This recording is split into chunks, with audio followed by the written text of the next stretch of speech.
Hi all, this is Shruti again. As you all know, I'm a clinical dietitian, nutrition expert, and I really love to connect you all, and I like to share my knowledge with all of you. That's actually related to my domain, my own thinking, my emotion, my expressions. So today we are going to talk about jaundice, but this time in adults. स्वागत है आप सबका मेरे channel श्रुति tales में। ये video फिर से हिंदी में होने वाला है because I already said I am going to target the viewers who are staying in rural part of India where the medical facilities are either limited और not available. They get some complications or issues or disease, but they don't know how to react and how to treat it properly. So जितना हो सकता है मेरे से मैं आपसे अपने एक्सपीरियंस को शेयर करूँगी. और अगर आप कुछ भी पूछना चाहते हैं इन सबसे रिलेटेड, क्योंकि मैं क्वालिफाइड डाइटिशियन हूँ, मेरे पास 17 ईयर्स का ऑलमोस्ट अच्छे हॉस्पिटल और अच्छी टीम के साथ वर्क एक्सपीरियंस, तो आप प्लीज़ कमेंट सेक्शन में डालें. इस वीडियो को लाइक शेयर सब्सक्राइब करें ताकि ज़्यादा से ज़्यादा लोग जो हैं वो बेनिफिटेड हो पाए, जिनको मदद चाहिए उन तक ये वीडियो पहुंच पाए. तो नमस्ते सारे लोग.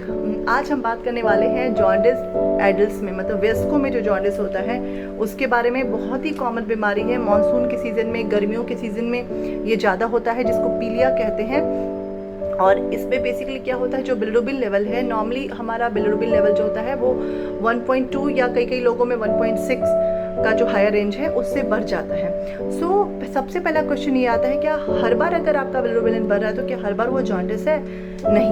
कई बार जो ये बिलिरुबिन बढ़ता है वो कई और रीज़न से बढ़ता है और उसमें कुछ भी करने की ज़रूरत नहीं है, वो खुद ब खुद सेटल हो जाता है, तो उसमें बिल्कुल भी घबराने की ज़रूरत नहीं है. मगर जब आपका बिलिरुबिन 2 या 3 इससे अधिक हो जाता है तो आपके जो सिम्टम्स है वो दिखने लगते हैं. जैसे आंखों में जो वाइट वाला कलर है वो येलो हो जाता है, आपके नेल्स येलो हो जाते हैं, स्किन में येलो डिस्कलरेशन आने लगता है, आपका जो यूरिन है, नॉर्मली उसका जो रंग है वो पेल येलो होना चाहिए, वो डार्क येलो हो जाता है, सरसों के तेल जैसा यूरिन हो जाता है. आपको बहुत नौजिया होती है, मतलब उबकाई आती है, उल्टी ऐसा लगता है. कई बार उल्टी होती है और कई बार नहीं होती है, बट आपको खाना देख के कहते हैं ना कि खाने की इच्छा नहीं हो रही है, भूख मर गई है, कमजोरी लगती है, जी में चलता है, पर्टिकुलर खाना पर्टिकुलर स्वाद नहीं आता है. तो ये सारी चीज़ें हैं जो आपको बताती हैं कि आपको जॉन्डिस हुआ है. और आपको इसके लिए डॉक्टर से मिलना होता है. डॉक्टर से आपको जो नॉर्मल बिलिरुबिन का LFT का जो लिवर फंक्शन टेस्ट है वो करवाते हैं. फिर डॉक्टर कहते हैं कि आपको जॉन्डिस हो गया है. सो आपको जो दवा है, जो ट्रीटमेंट है उसकी ज़रूरत है. देखिए, शुरुआत में जो ये जॉन्डिस है उसको हम 2 तरीके से समझ सकते हैं कि जॉन्डिस एक डिजीज़ नहीं है. जैसे मैं आपको एग्जाम्पल से समझाती हूँ. अगर आपको सर दर्द हो रहा है, ठीक है, तो सर दर्द अपने आप में एक बीमारी नहीं है. सर दर्द आपके लिए किसी बीमारी का कारण हो सकता है. जैसे सर दर्द नॉर्मल एक माइग्रेन हो सकता है, एक साइनसाइटिस हो सकता है, ज़्यादा थकान की वजह से हो सकता है, या फिर मौसम चेंज हो रहा है उसकी वजह से हो रहा है, आपने पानी नहीं पिया है, डिहाइड्रेशन की वजह से होता है. मगर यही सर दर्द आपको ट्यूमर्स में भी हो सकता है. ये जो बर्ड्स के चिरपिंग की आवाज़ें आ रही हैं उसको प्लीज़ माइंड मत कीजिएगा, क्योंकि मैं इस बार अपने बालकनी में बैठ के वीडियो बना रही हूँ. जैसा कि मैंने आपको बताया, मैं अपने वीडियोस में ज़्यादा एडिटिंग नहीं करती, मुझे आता नहीं है और मेरे पास टाइम नहीं है, और कई बार तो लिटरली मेरे पास का सच में टाइम नहीं होता है. ये जो बैकग्राउंड म्यूजिक है उसको एडिट करना भी मुझे नहीं आता है कि कैसे इसको मिटाया जाता है ऐप से, but I really don't know, तो प्लीज़ को माइंड नहीं कीजिएगा. ओके, हम फिर से टॉपिक पे आते हैं. जॉन्डिस, जैसे मैंने आपको बताया सर दर्द का एग्जाम्पल देके कि सर दर्द अपने आप में बीमारी नहीं है, मगर ये किसी बीमारी का कारण हो सकता है. जैसे सर दर्द को कई बार हम इग्नोर कर देते हैं. कई बार लोग बोलते हैं मुझे तो 1 महीने से सर दर्द हो रहा है, छोड़ दो ना, या गैस का दर्द है या कुछ भी है, मैं सोया नहीं हूँ या मैं सोई नहीं हूँ, मतलब so many things are there behind. और कई बार सर दर्द को इग्नोर करने से हम बहुत बड़ी मुश्किल में भी पड़ जाते हैं, क्योंकि सर दर्द ब्रेन ट्यूमर्स में भी होता है. कई ज़्यादा न्यूरॉन जो रिलेटेड न्यूरॉन से डिजॉर्डर्स होते हैं ब्रेन से रिलेटेड, तो उसमें भी होता है. इसी तरह जॉन्डिस है, जो आपका पीलिया है, जो आपका जॉन्डिस है, वो एक बीमारी ना होते हुए कई बीमारियों का लक्षण हो सकता है. जो मेडिकल टर्म में अगर हम बोलते हैं तो 2 तरह का जॉन्डिस हम बोलते हैं. एक मेडिकल जॉन्डिस बोलते हैं, एक सर्जिकल जॉन्डिस बोलते हैं. जो मेडिकल जॉन्डिस है वो कई बार जो आमतौर पे देखा गया है वो वायरल इन्फेक्शन की वजह से होता है. सबसे कॉमन है hepatitis A and hepatitis E, जो बेसिकली खान पान, गंदगी, पानी में गंदगी, मतलब अच्छे से साफ़ सफाई ना होना, उससे ज़्यादा पैदा होता है. जैसे जो लोग देखा गया है हॉस्टल में ज़्यादा रहते हैं, जो बाहर का खाना ज़्यादा खाते हैं, या फिर जो ऐसे ही बाहर का खाना पीना ज़्यादा खाते हैं, जिनके यहाँ पानी साफ़ नहीं आता है, जिनके आजू बाजू घर के बहुत गंदगी होती है, ऐसे इलाकों में, ऐसे कस्बों में जॉन्डिस ज़्यादा पनपता है.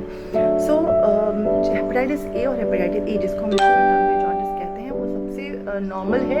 हम यहाँ पे लिवर में बहुत और तरह की भी बीमारी होती है जिसके भी सिम्टम्स जॉन्डिस होते हैं, उसके बारे में बात नहीं करने वाले हैं. जैसे मैंने बोला, ऑब्स्ट्रक्टिव जॉन्डिस जो होता है वो कई बार हो सकता है कि किसी सर्जिकल रिजॉर्ट मतलब उसको सर्जरी की भी ज़रूरत पड़े, कई बार जैसे पथरी कहते हैं, जैसे गॉल ब्लैडर की जो पथरी होती है उसके ऑब्स्ट्रक्शन की वजह से हो सकता है, कई बार आपके ट्यूमर्स के, आपके पेनक्रियास का ट्यूमर है, आपके गॉल ब्लैडर का ट्यूमर है, उसकी वजह से हो सकता है, आपके लिवर सिरोसिस की वजह से हो सकता है, तो हम उसमें नहीं जा रहे हैं। हम यहाँ पे जो मेडिकल जॉन्डिस है, जो एक लेमन टर्म का जो पीलिया है उसके बारे में बात कर रहे हैं।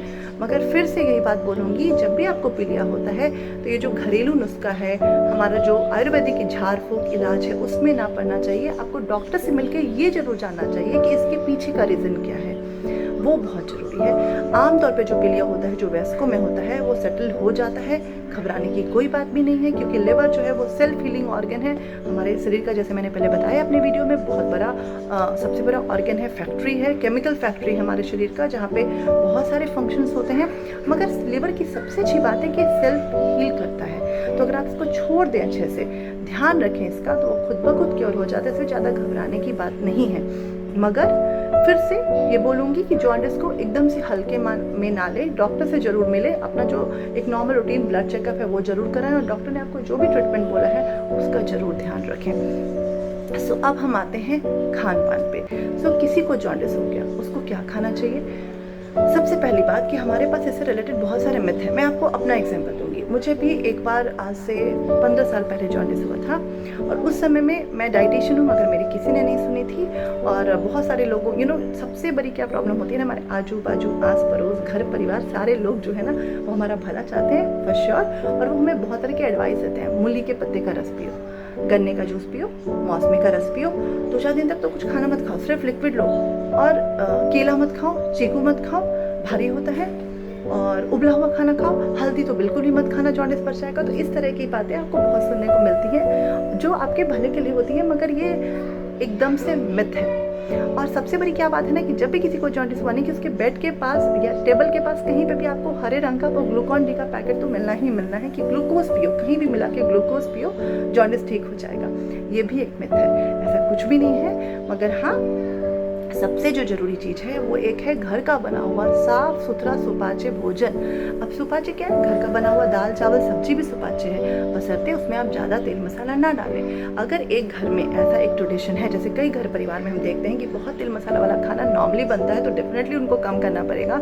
मगर एक नॉर्मल टिपिकल परिवार में जो नॉर्मल खाना बनता है, जिसमें ज़्यादा तेल मसाले ना होते हैं, जो अच्छे से पका हुआ होता है, जो साफ़ सुथरा होता है, और जो ताज़ा बना हुआ होता है, वैसे खाने का जॉन्डिस में कोई भी परहेज नहीं है। और बशर्ते आपको वही खाना खाना चाहिए जो थोड़ा सा पैलेटेबल, मतलब जिसमें स्वाद भी आना चाहिए, जो बहुत ज़्यादा हाइजीनिक, साफ़ सफाई से बना होना चाहिए, जो फ्रेश बना होना चाहिए, लेफ्ट ओवर नहीं होना चाहिए। ये नहीं कि हमने अभी बनाया फिर हम रात को खा रहे हैं, ऐसा खाना बिल्कुल भी नहीं खाना चाहिए। 4 या 6 घंटे के दौरान पे अंतराल पे बना हुआ खाना खाना चाहिए, थोड़े थोड़े देर पे, थोड़ा थोड़ा टाइम में खाना चाहिए। बिलीव मी, जो सबसे बड़ी बात है, जब आपको जॉन्डिस होगा ना, आपको खाना देख के उबका ही आएगा, आपका खाना खाने का मन ही नहीं करेगा, तो आप एक बार में ज़्यादा खाना कहाँ से खाएंगे, है ना। और अगर कम खाएंगे तो लिवर बेचारा तो ऐसे ही परेशान है, ऐसे ही बीमार है, उसको एनर्जी प्रोटीन कहाँ से मिलेगी। तो सबसे अच्छी बात है कि आप हर 2-3 घंटे पे थोड़ा थोड़ा करके खाना खाएं। बीच बीच में जो स्नैक्स होते हैं वो हेल्दी स्नैक्स लें। अब लिवर में हेल्दी स्नैक्स क्या है? जो भी फ्रूट्स हैं वो लिवर के लिए अच्छे हैं, किसी भी ऑर्गन के लिए अच्छे हैं, मगर जहाँ पे येलो, ऑरेंज, रेड कलर होता है, वो जो फ्रूट्स होते हैं, वेजिटेबल्स होते हैं, लिवर के लिए कुछ ज़्यादा ही अच्छे होते हैं। अब आप गाजर खा सकते हैं, पपीता खा सकते हैं, अनानास खा सकते हैं, संतरा खा सकते हैं, केला खा सकते हैं, कुछ भी खा सकते हैं। ये सारी चीज़ें बहुत अच्छे स्नैक्स होते हैं लिवर के लिए। कई बार देखा गया है कि आप फल नहीं खा पा रहे हैं, अगर आपसे नहीं हो रहा है, आपको टॉयलेट नहीं हो रहा, तो आप जूस निकाल के भी पी सकते हैं, मगर ये जूस घर का बना होना चाहिए, साफ़ सफाई के साथ बना होना चाहिए। इसमें ऊपर से बहुत ज़्यादा चीनी, शहद वगैरह नहीं मिलाना चाहिए। और जो पानी आप यूज़ कर रहे हैं वो गर्म करके छाना हुआ, ठंडा करके छाना हुआ पानी होना चाहिए, या फिर मिनरल वाटर होना चाहिए। अगर आप नॉर्मल पानी को, जो चापाकल का पानी है, जो आपके यहाँ पानी आता है, उसको अच्छे से बॉयल करके ठंडा करके छान लेते हैं और ये पानी पीते हैं, तो ये सबसे अच्छी चीज़ है जॉन्डिस के लिए। बाकी कोई भी बिस्लरी वगैरह की ज़रूरत नहीं होती है। अब जो बात है कि कई लोग कहते हैं कि जब भी जॉन्डिस होता है किसी को, तो ऊपर से खूब चीनी, शहद, ये सब मिला मिला के दो, इसकी भी ज़रूरत नहीं है। ऊपर से एडेड बहुत ज़्यादा शुगर या हनी की ज़रूरत नहीं होती है, क्योंकि ये आपको डायबिटीज़ की तरफ ले जा सकता है, क्योंकि आप एडल्ट हैं, हो सकता है आपको पहले से भी एक डिस्ट्रिक्ट कोमॉर्बिडिटी हो, या फिर अगर आपका सेडेंट्रीपन, मतलब आप कुछ भी एक्टिविटी नहीं कर रहे हैं, पूरे दिन बैठ के बहुत ज़्यादा चीनी खा रहे हैं, तो आपका ब्लड शुगर फ्लक्चुएट हो सकता है। तो जितनी ज़रूरत हो उतना खाएं, ऊपर से बहुत ज़्यादा ऐड कर करके ना खाएं, क्योंकि उसकी कोई भी रिक्वायरमेंट नहीं है, ठीक है। अब जो है जॉन्डिस का खाना, जैसे मैंने आपको बताया, सुपाच्य होना चाहिए। तो कई बार आप अपने आप को खुद असेस कर सकते हैं, और कई बार ये देखा गया है कि जैसे कुछ टिपिकल वेजिटेबल्स होते हैं वो टॉलरेट नहीं हो पाता, जैसे बंद गोभी हो गया, शिमला मिर्च हो गया, फिर जहाँ पे बहुत सीड्स हैं, जहाँ पे बहुत रेशे हैं, ऐसी जो सब्जियां हैं वो हम टॉलरेट नहीं कर पाते तो ना खाएं। हमारे पास कद्दू, लौकी, घिउरा, परवल, पता नहीं क्या क्या है, तुरई, जो भी आप बोलते हैं वो सब खाएं, और वो तो बहुत कम तेल मसाले में बन जाता है, तो आराम से खाएं, कोई प्रॉब्लम नहीं है। अब लोग कहते हैं कि तेल बिल्कुल भी बंद कर दो, उबला हुआ खाना दो। तो जो फैट है वो एनर्जी का बहुत ही अच्छा सोर्स है और सबसे बड़ा सोर्स है, तो उसको तो बंद बिल्कुल भी ना करें। ओके, सो आपको क्या करना है, फैट को अच्छे से यूज़ करना है, जितनी ज़रूरत हो उतना ही यूज़ करना है। और अगर कोई बंदा अच्छे से टॉलरेट कर पा रहा है खाने को, तो उसको एक नॉर्मल खाना ही देना है। ठीक है, ये दूसरी बात हो गई। तीसरी बात, बहुत सारे लोग दूध से बनी चीज़ें, दाल, इस सब का परहेज करवा देते हैं। प्रोटीन तो खाने ही नहीं देते। प्रोटीन कहाँ से आएगा? दूध से बनी हुई चीज़ें, दाल, नट्स, इन सब से प्रोटीन आता है। तो ये सब तो बिल्कुल ही बंद करवा देते हैं। मांस, मछली सब बंद करवा देते हैं। अगेन इसकी ज़रूरत नहीं है। लिवर को हील करना है। आपका जो लिवर का सेल है उसको फिर से स्वस्थ होना है, उसके लिए प्रोटीन भी उतनी ही ज़रूरत होती है। तो आप बस ये करें, जो डेयरी मिल्क आप ले रहे हैं वो गाय का दूध या फिर जो टोन मिल्क होता है बोले, उसमें पानी मिला के डाइल्यूट करने की ज़रूरत बिल्कुल भी नहीं है। भैंस का दूध थोड़ा कम ले क्योंकि उसमें फैट ज़्यादा होता है। तो गाय का दूध या टोन मिल्क बहुत ही अच्छा है। उससे बनी हुई चीज़ें जैसे पनीर बहुत ही अच्छा है। घर में आप छेना फाड़ लें दूध को फाड़ के, वो तो लिवर के लिए अमृत है, वो आप बना लें। आप रसगुल्ला खाएं घर का बना हुआ, वो बहुत अच्छा है। बाहर की चीज़ों का परहेज करें। फिर से मैं बोल रही हूँ, एक सबसे जरूरी बात, जो कहते हैं गन्ने का रस पियो। और गन्ने का रस हर लोग, कहीं पे भी आप बाहर निकल जाओ, ठेले पे मिलता है, कहीं पे मिलता है, वहाँ से लेके आ जाते हैं और एकदम भर भर के पिलाते हैं। इसका तो परहेज करना बहुत जरूरी है, क्योंकि आप बाहर नहीं देख रहे हैं उसकी मशीन में ग्रीस कितना है, उसको कितना क्लीनिंग किया गया है, वो कौन सा पानी यूज़ कर रहा है, उसके हाथ में क्या जर्म्स है क्या नहीं है। सो बाहर का कोई भी जूस बिल्कुल भी मना है। अगर आपको गन्ने का रस बनाना है आप घर में बनाएं, संतरे का रस बनाना है घर में बनाएं, ऊपर से ज़्यादा चीनी शहद ना मिलाएं। ग्लूकॉन डी को भर भर के देने की बिल्कुल भी जरूरत नहीं। हाँ, अगर एक दो बार चाहिए, कोई खाना नहीं खा पा रहा है, किसी को पीने का मन है, तो आप रोके भी ना, पीने दें। घर का बना हुआ नींबू का शरबत दे, घर का बना हुआ छाछ दे, घर का बना हुआ चावल का पानी दे, दाल का पानी दे, बार्ली का पानी दे। ये सारी चीज़ें ज़्यादा सही है लिवर के लिए, और बिलीव मी ये बहुत ही अच्छी चीज़ है लिवर के लिए। अब एक मैं बताती हूँ कि जैसे सवेरे, दोपहर, शाम, रात के खाने में आप कैसे दे सकते हैं। एक नॉर्मल टिपिकल मेन्यू बताती हूँ एक नॉर्थ इंडियन के लिए, और क्योंकि हिंदी में बना रही हूँ तो डेफिनेटली जो तमिल, तेलुगु हैं, वो बंगाली जो सिर्फ बोलते हैं समझते हैं, वो नहीं समझ पाएंगे। सो आप क्या कर सकते हैं, सवेरे नाश्ते में जो भी वो खाता है, अगर वो रोटी, दाल, दही, सब्जी खाना है आप उसको दीजिए। चूरा दही खाना है उसको दीजिए। इडली डोसा खाना है उसको दीजिए। अगर आपको उपमा पोहा खाना है उसको दीजिए, कोई प्रॉब्लम नहीं है। अगर एक बंदा कुछ भी नहीं पचा पा रहा है, फिर तो आप उससे पूछिए कि आपको खाने में क्या मन कर रहा है, और उसको जो मन कर रहा है उसको मॉडिफाई करके, ज़्यादा तेल मसाला घी नहीं डाल के, कम कम चीज़ों का यूज़ करके फिर बना करके दीजिए। तो जो घर का हुआ बना ब्रेकफास्ट है आप बिल्कुल भी दे सकते हैं। सवेरे जब सो के उठते हैं लोग, तो आप उनको नींबू पानी दे सकते हैं, शहद मिला के, ये दे सकते हैं। आप उनको सवेरे उठने के बाद अगर उनकी एपेटाइट अच्छी है तो आप उनको बोल सकते हैं कि आप डायरेक्टली ब्रेकफास्ट पे चले जाइए, वो भी बहुत अच्छी चीज़ है। क्योंकि सवेरे में देखा गया है कि लोगों की एपेटाइट ज़्यादा अच्छी रहती है, उनको भूख ज़्यादा अच्छी लगती है।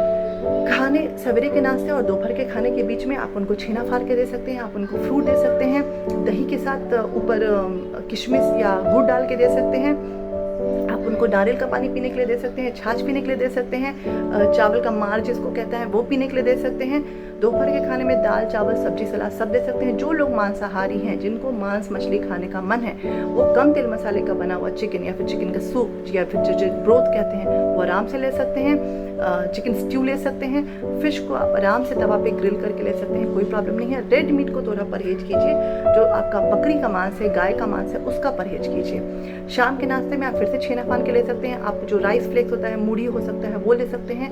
आप आटे का शीरा बना के ले सकते हैं, आप सूजी का शीरा ले सकते हैं, आप चाहे तो फिर से सत्तू पी सकते हैं, आपका जो मन करता है। मगर हाँ, जो स्नैक है वो हेल्दी होना चाहिए, वो बहुत जरूरी। अगर आपको जैम जेली पसंद है तो आप, अगर आपको डायबिटीज़ नहीं तो आप रोटी पे जैम जेली स्प्रेड करके उसका रोल बना के ले सकते हैं, उसमें भी प्रॉब्लम नहीं है। आप बनाना ले सकते हैं, उसमें भी प्रॉब्लम नहीं है।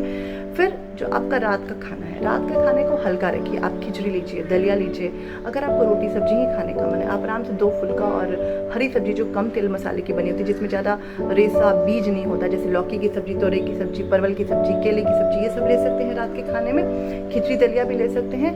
आप आराम से खाएं, कोई प्रॉब्लम नहीं है। सोने के समय अगर आपको कुछ लेने का मन है, आप एक फ्रूट फिर से ले सकते हैं। कोशिश करें सिट्रस फ्रूट लेने का। अगर आपको लगता है कि गला में खराश आ जाता है, गला खराब हो जाता है, तो आप फ्रूट ना लें। आप क्या ले सकते हैं, थोड़ा सा खीर ले सकते हैं, थोड़ी सी दही ले सकते हैं, घर की बनी हुई साबूदाने की खीर, घर की बनी हुई सूजी की खीर, घर की बनी हुई चावल की खीर, आप ये ले सकते हैं। अगर आपको छेना बहुत पसंद है तो थोड़े से छोटे से कटोरी में छेना के ऊपर शुगर या जैगरी डाल के ले सकते हैं, या 2 डेट्स 3 डेट्स ले सकते हैं।